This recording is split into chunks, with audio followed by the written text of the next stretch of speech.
Hello, magandang gabi sa inyong lahat. Magandang gabi o magandang araw, depende kung kailan ko upload to. Raraakan natin itong misteryo episode ng GMA News TV. GMA News TV yata pinapalabas to dati. Tama ba ako? Early 2000 or neto ng bandang huli na. So, ito yung video. Ito yung tungkol sa coffee shop. Ini-skip ko na yung mga kwento-kwento. Doon tayo sa mismong investigation. Kasi yung title nito ay Misteryo Coffee Shop na dating ancestral house. Binabantayan ng dati nitong may-ari. So parang kinonvert yung ancestral house. Play na natin to mga men. Gusto niyang bantayan yung bahay na ito. Mahal siguro niya yung bahay niya. Kaya ayaw niyang umalis.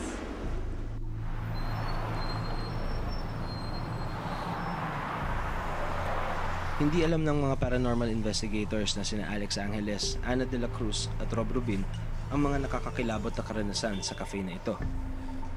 Ano ba sila? Parang ang pagkakaalam ko, boyfriend ba ni Ana de la Cruz ito yung may salamin? Kasi parang may time yata na nagtatawagan sila ng love eh. Ay, correct me if I'm wrong ha. Hindi ko kasi alam. Parang one time nung pinapanood ko ito dati, nung nag-e-ere pa to. Parang napanood ko na silang dalawa. Tapos, ito hindi ko na nakikita to itong yung mukhang matanda.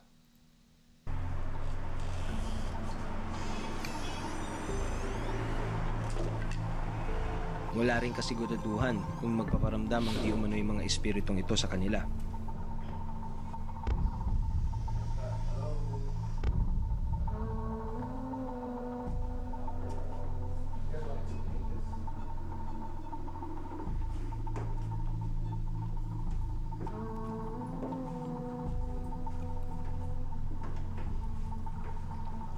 Pero pagpasok pa lang, agad na raw silang may naramdamang presensya.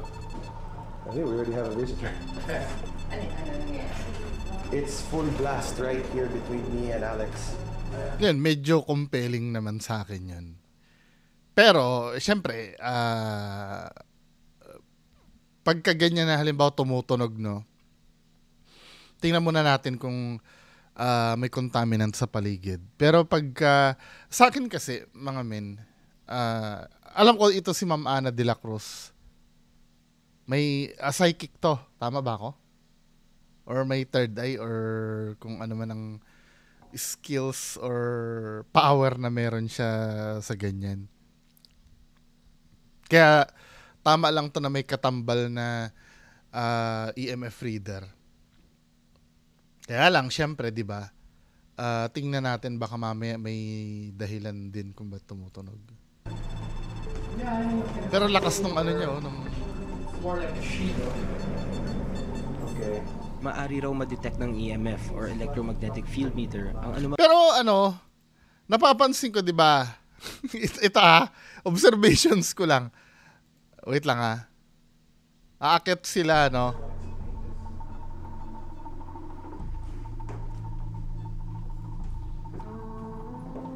Ito, dinidiscuss ko lang yung possibilities. No? Kung totoo na, wala naman akong magagawa. Dito kasi sana, hindi ko pwede i-full screen May reason po ako kung ba't di ko pwede i-full screen yung itong video na to. Tamo ha. pero pagpasok pa lang, agad na raw silang may naramdamang presensya. I think we already have a visitor. Di ba, magkakatabi sila, malakas ang tunog. Now, It's full blast right full here blast siya, between no? Ito si Kuya, katabi niya kasi ito eh. Ngayon, pag alis ni me Kuya, and Alex. Yeah, I know what kind of real or more like a sheet. nung umalis ng konti si Kuya, humina yung EMF meter. Maari raw ma-detect ng EMF Biglang bumaba ng reading. Ang unang theory ko, hindi ba may dala-dala si Kuya na equipment na nakaka-apekto doon sa EMF meter? Or kung sa paranormal side, pwede mangyari, baka mamaya may kaluluwa na naka-attach kay kuya. Tapos, nung umalis siya, bumaba na rin yung reading. Napansin niyo yun? Bumaba yung reading nung umalis ito si kuyang, si Manong, o anong name nito. Nakalimutan ko na, tamo ha. Lakas, di ba? It's full blast right here between me and Alex. Full blast. Then paglayo niya, It's more like a shield. oh, di ba? Nung lumayo na siya, may certain distance na siya. Okay. Biglang Maaari naging raw banayad mapitat ng yung EMF or yung ano ng electromagnetic field meter ang anumang EMF pagbabago sa meter. enerhiya sa kapaligiran ng maaaring senyales na may paranormal entity rito. Ganon din kay Ana de la Cruz, no? Ang presensyang nararamdaman ni Ana kaya ang kaluluwa ng lola ni Tanya. Pwede, magkakaroon ng credibility si Ma'am Ana de la Cruz. Kung halimbawa, wala naman siyang contaminants na dala, tapos may dinideklara siya na tapos pumapalo ang EMF meter. Ito yung sinasabi ko sa inyo mga men na yung EMF meter na para sa ating mga hindi nakakakita yan eh. Para sa ating hindi nakaka-feel. 'Di ba? So, kung may idideklara si Ma'am Ana de la Cruz, babaka pa ng EMF meter para ma-verify yung sinasabi niya. Lang siya. Mahaba ang buhok. Wala lang. Gusto lang niya dito. Ganyan lang. It's like right in front of Anna. Look, here, nothing. Hindi ko siya sa harap ko. Hindi, sinakyan mo na lang eh. 'Di ba? Hindi, sorry ha. Ano ba yung una sinasabi? Nung sinabi na nasa harap ni Ma'am Ana yung multo, biglang sinakyan niya na lang. Kasi nung una, kasi kung nakikita mo sa harap mo yan, ito ha, nagiging objective lang ako. Baka sabihin niyo, hinahanapan ko na naman ang dahilan na hindi totoo si Ma'am Ana de la Cruz eh. Ito kasi, di ba, nagsasalita si Ma'am Ana de la Cruz dyan. May kasama siya. May kasama siya eh. Di ba, kung halimbawa, nararamdaman mo na sa harap yan, from the very beginning, sinasabi, ay, yan siya sa harap ko ngayon. Gumaganon ka na dapat eh. Pero kung pagmamasdan nyo, di ba? Ang presensyang nararamdaman ni Ana kaya ang kaluluwa ng lola ni Tanya. Kasi laki ko lang siya. Mahaba ang buhok. Wala lang. Gusto lang niya dito. Ganyan lang. Tamo ha? Habang nung diniklara nito na meron sa harap ni Ma'am Ana, It's like right in front of Anna. Look, here, nothing. Hindi ko siya sa harap ko. ha? Sinasakyan niya eh. Pero kanina, 'di ba? Bigla niya sinabing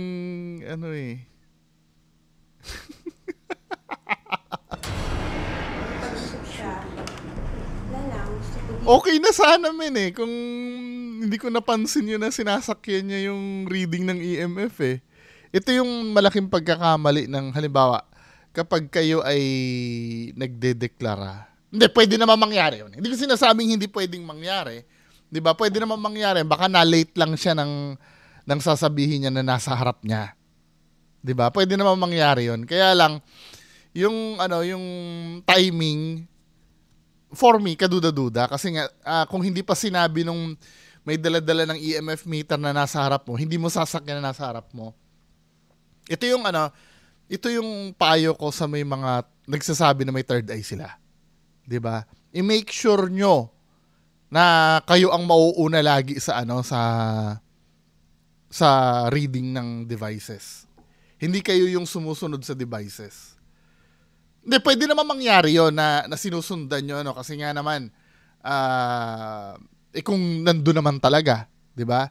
Pero hangga't maaari iwasan nyo na yung device ang mauuna sa inyo. Kasi pagka gano'n ang nangyari, manonormalize yan, lahat na lang na magpapanggap, yan na lang ang gagawin. 'Di ba? Testing muna tayo. May reading dito. Ay, oo, may nakikita nga ako diyan. Wala na 'yun, men eh. Dapat para magkaroon ng control, ikaw muna mauuna. Nakita ko nakatayo siya diyan. Tapos sabay tututukan ng EMF meter, tumutunog, uy, totoo nga. 'Di ba? Yun sana, ano. Alam ko mahirap gawin yun, pero hanggat maaari sana, para maalis yung, kasi sa mga ganitong show, sa ayaw at sa gusto nyo, doubt ang, doubt ang kalaban nyo eh. Mga doubt ng nanonood. 'Di ba? For me, ganun lang sana. Mauuna sana kayo. Hindi nyo dapat pinagsasabay yan eh. Halimbawa, mag-ano ka muna. Kasi anong nangyari dito, inuuna na ni Kuya mag-EMF reading. Siyempre, kung saan may malakas, doon na yung sasakyan ni Ma'am Ana de la Cruz. 'Di ba? Kasi ang ano pa rin, ang superior pa rin dito pagdating sa audience yung reading ng device. Kasi yun lang ang maiintindihan namin eh. The rest na sinasabi ni Ma'am Ana de la Cruz, hindi ko naman sinasabing peke. Pero hindi namin mabe-verify yung sinasabi ni Ma'am Ana de la Cruz kung totoo yan o hindi. Kasi kahit sinong tao, pwedeng magpanggap na ganito eh. 'Di ba? What is she saying? I don't know. Let Anna do that stuff. I'm just telling you guys. Sino raw siya, Ana? Ay, hindi pangalan niya. So, paano yan? May reading ng malakas doon sa iba. Over here, guys. Hindi lang siya dito ha, hindi lang siya. O, diba, biglang, hindi lang siya dito ha. Nung narinig niya na may reading na malakas doon, hindi lang siya dito ha. Strike to na. Sino raw siya, Ana? Ay, hindi pangalan niya. This thing's getting stronger over here, guys. Hindi lang siya dito ha, hindi O, lang diba, nung nauna na naman to si na malakas daw doon. Biglang humabol si Ma'am Ana de la Cruz na hindi lang siya dito ha, hindi lang siya. Di ba, men? Strike 2. Nung una pwede ko pang palusutin eh, na baka mamaya kasi na-delay lang si Ma'am Ana de la Cruz ng sabi. Pero ito, di ba? Hindi ko pa napapanood to ha. meron pa rin daw dito. May mga iba pa eh. May iba pa. Yeah, it's not just her. It's more than Hindi one. lang siya. Usually with the EMF meter, usually 4 is the presence of 1. If it goes to 10, that's usually double, meaning more than 1 here in the area. Sino po kayo? Pwede niyo pong ba sabihin sa amin po ang inyong pangalan? Ito yung totoong night vision eh. Ganyan ang kulay, no? Kulay green. Kaya lang, lumang version na ng night vision to, di ba? Yung green. Ang bagong night vision ngayon, yung mga latest black and white na, di ba? That's the one you're here. Bakit po kayo andito? Still, that doesn't fit in the EMF. Paglipat sa kabilang kwarto, hindi pa rin tumitigil sa pagtunog ng EMF meter ni Rob. Ako feeling ko, false reading to eh. Feeling ko lang. Baka nga naman dyan sa bahay may source dyan ng kuryente na masyadong grounded na. Kasi 'di ba? Yung mga yung may mga nalalaman dyan sa hindi ako expert sa sa pagdating sa mga kuryente na yan. Baka may electrical engineer dyan na nanonood sa akin. Feeling ko may contamination yung bahay eh. Kasi ito ang dapat gagawin parang ang lahat sobrang hindi ko posible naman na paranormal yan. Kaya lang sa ganyang reading, sa sobrang lakas na ganyan, kung multo yan, ba't wala man lang magparamdam? Sobrang lakas eh, oh. Feeling ko lang. I'm not so sure, pero feeling ko misreading to. Not actually misreading pero hindi siya paranormal. Parang feeling ko meron talagang flow ng electromagnetic field dun sa bahay na may nagkukos. Baka mamaya may transformer dyan sa labas, may poste or 'di ba? Parang ganyan yung yung naranasan namin sa bahay tisa eh. Yung may nariread kami yung pala may mga bunch of wires na ng kuryente na nandoon. 'Di ba? Or sa labas may poste ng kuryente, may transformer. Kasi masyadong ano eh. No, that's not a false alarm. How'd you know? Kasi isa pa sa technique, dapat mag-steady ka lang doon sa lugar. Kapag inabot ka na ng 30 minutes at hindi pa bumababa yon, ibig sabihin, meron talagang electromagnetic field doon, not necessarily na multo. Kasi if multo yan, nagmo-move yan, men eh. Let's say, dito nakatayo ako, malakas sa reading, ano, then suddenly mawawala. Ibig sabihin, gumagalaw eh. Pero kung halimbawa 30 minutes ka nakatayo dyan, consistent yung reading, maybe may something dyan na ano, na hindi paranormal, kumbaga malakas lang talaga yung electromagnetic field do sa lugar.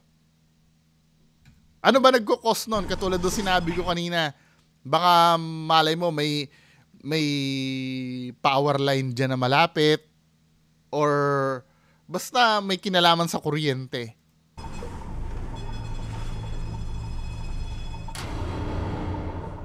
Paparamdam. Parang natin. Mainit, malamig. Pero mas malakas ang mainit. Malakas ang dito, oh. Malakas. Dito, ang init dito sa likod ko. Oh. Parang iba. Parang hindi ka makahinga. Oh, sa likod, i-reading yung likod ni Ma'am Ana de la Cruz. I-reading ng EMF reader, may dinideklara si Ma'am Ana de la Cruz doon sa likod daw. Parang may nakahawak sa likod mo. Parang hindi ka pwedeng gumalaw. Init. Sobra. I-read yung likod. O ngayon, bakit hindi i-read yung likod ni Ma'am Ana de la Cruz, di ba? Kung pag nauuna si Ma'am Ana de la Cruz, hindi i-read. Okay, something's trippy on the thermometer. Agree or disagree? This is a cold room. Yeah. Okay, now the funny thing, lights here. Temperature here is at 92 degrees and it's supposed to be a cold room. Pwede pong malaman ng mga pangalan niyo po. Ano po ang mensaheng gusto niyo paabot sa mga tao dito?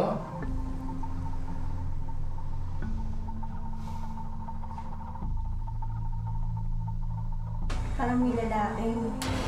Parang siya matandang hindi mo mawari kung ano siya. Basta ikot siya ng ikot. May ikot nito. Ano ka na?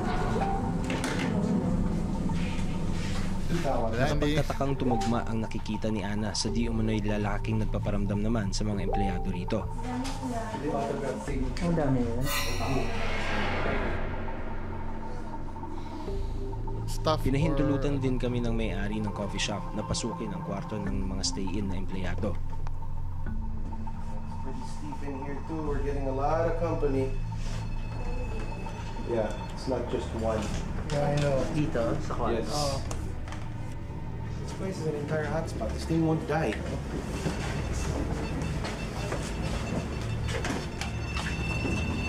Ano mensahe gusto niyo ipaabot sa mga tao rito?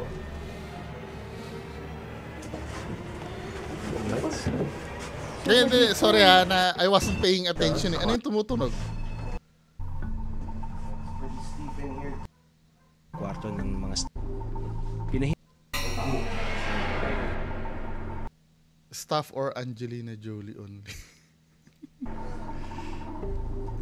Pinahintulutan din kami ng may-ari ng coffee shop na pasukin ang kwarto ng mga stay-in na empleyado. It's pretty steep in here too. We're getting a lot of company. Tamo, inconsistent men eh. Ay, inconsistent. Sorry. Consistent pala yung reading eh. Kahit saan sila pumunta, may reading ng ano eh, ng EMF eh. 'Di ba? Napaka-rare. Kung paranormal yan ha, for me kung paranormal yan, napaka-rare niyan. Na buong ano, may reading na ganyang kalakas. Maliban na lang kung talagang totoo talaga na yan ay kaya lang kung sa ganyang taas na reading, no, na tumutunog lagi ang EMF meter, dapat kung paranormal yan, dapat may nagpaparamdam na dyan. Kasi punong-puno na sila ng energy men eh. Wala man lang bang kumalabog dyan or magpagalaw ng upuan kung ganyan. Kasi ang taas ng level eh. Di ba? Kahit saan pumunta siya, o isa pa, baka mamaya faulty tong ano, EMF reader. Yeah, it's not just one. Yeah, I know. Dito, sa kwarto. Oh, Lahat ng puntahan, ano eh. It's an entire hotspot. This thing won't die. Oh, ano mensahe gusto niyo ipabot sa mga tao rito?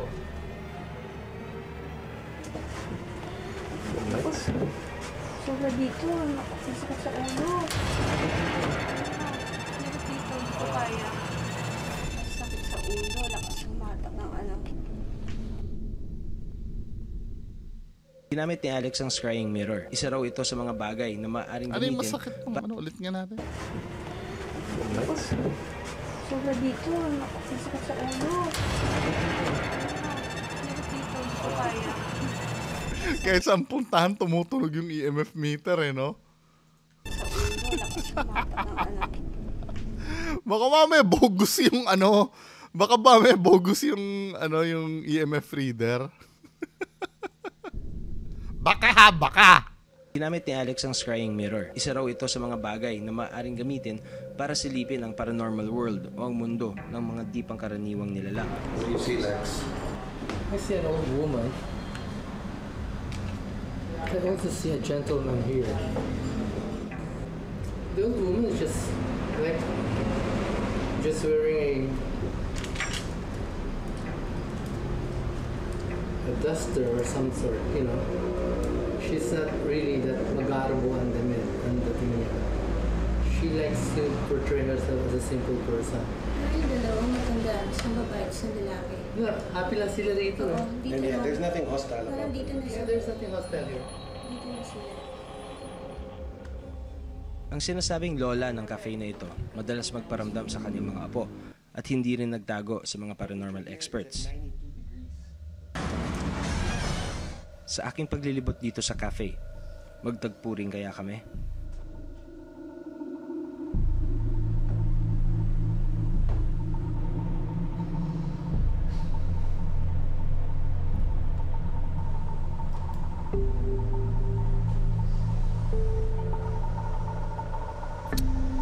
Wait lang ha, ano ba yun nangyari? Sa I cafe. wasn't paying attention kasi may kausap ako sa ano. Matanda, isang babae, isang lalaki. She's not really that magarbo ang dating niya.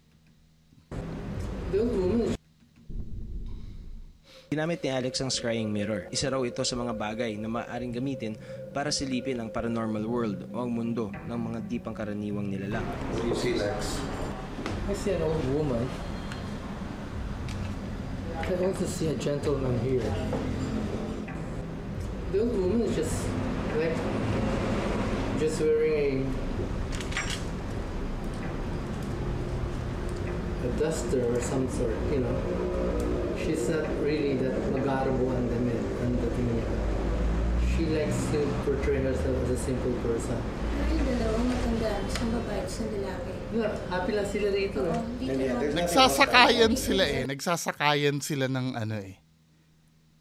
Ng kwento eh.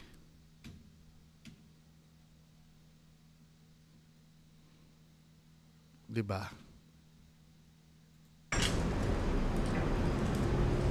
Tamo, ito ha. Ang sabi nung Alex, si Alex, ito yung Alex, tama ba ako? Tama ba ako? Ito yung Alex? O whoever. World o ang mundo Tamo, ng ha? mga di pangkaraniwang nilalang. What do you see, Lex? I see an old woman.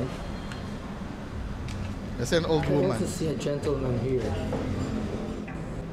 The old woman is just like wearing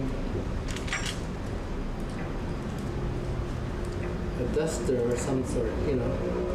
She's not really that magarbo ang May woman siya nakita. She likes to portray herself as a simple person.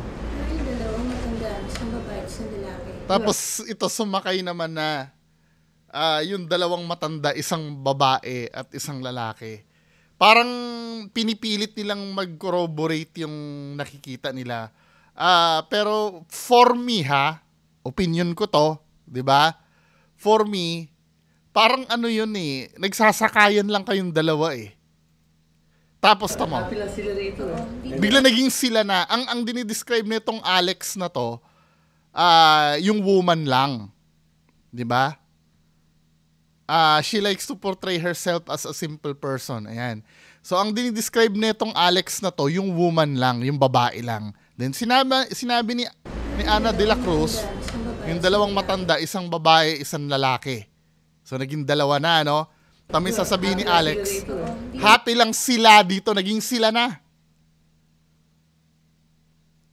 'Di ba? Nung una, matandang babae lang yung ano, yung dinidescribe niya na naka-duster. Nung sinabi ni Ma'am Ana de la Cruz na ano, naging sila na.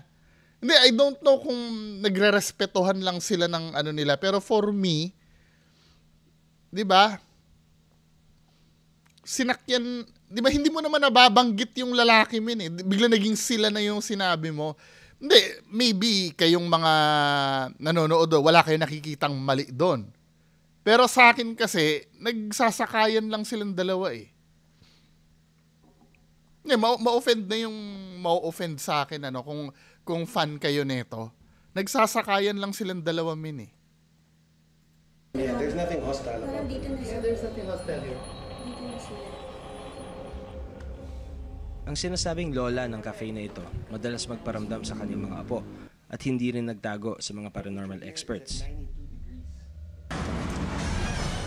Sa aking paglilibot dito sa cafe, magtagpo rin kaya kami?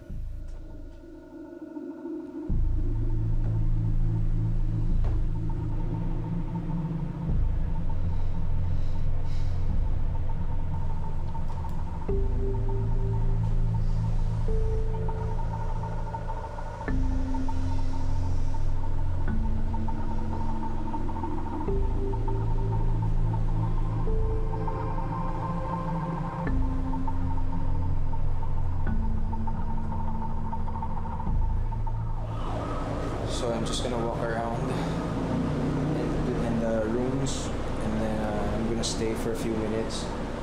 Tapos tingnan natin kung ano yung vibe na makukuha natin dito.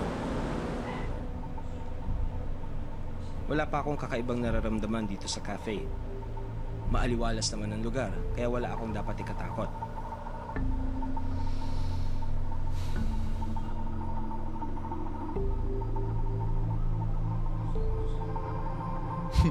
Kala mo si Boss Rino yung nag-ano eh, no? Ngunit pagpasok sa dalawang kwarto, tila hindi ako welcome dito.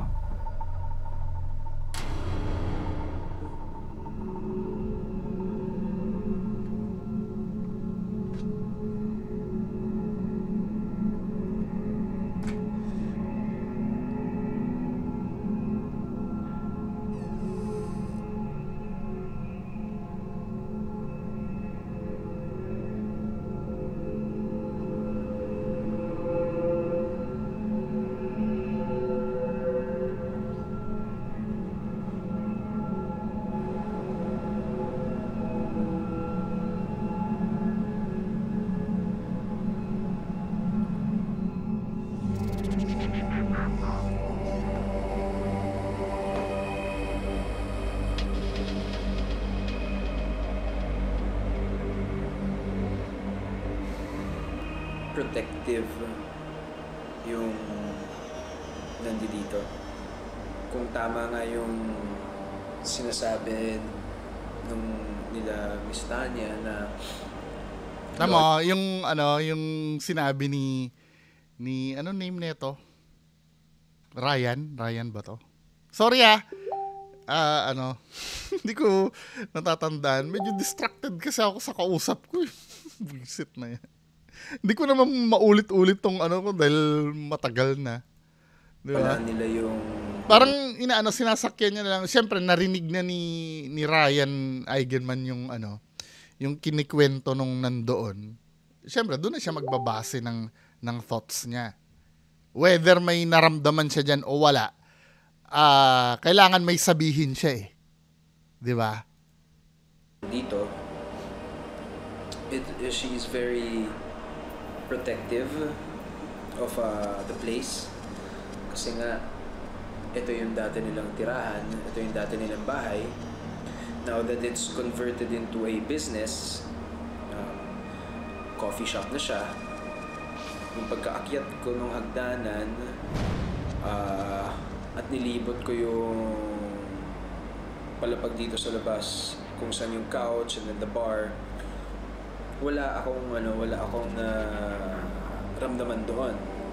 Pero as soon as pumasok ako dun sa isang door, kung may kortina, kung saan yung isang bedroom, yung dalawang bedroom, tsaka yung dalawang stock room, dun ako nakaramdam ng something. Pero hindi threatening. It was more of parang yung feeling na pinaparating sa akin na off limits yung lugar na yon. Parang oops, hindi na to part ng coffee shop. Hindi ka dapat dito. Wala, psychological niya na lang lahat yun eh. Anyway, mga kababayan, sorry hindi ko na ibigay 100% ko dito. Kasi nga may kausap ako. Hindi ko naman mai-cancel dahil halfway na ako. Alam ko ulitin ko. I'm so sorry. Babawi ako next time. Maraming salamat sa panonood nyo. Maraming salamat po. Bye-bye.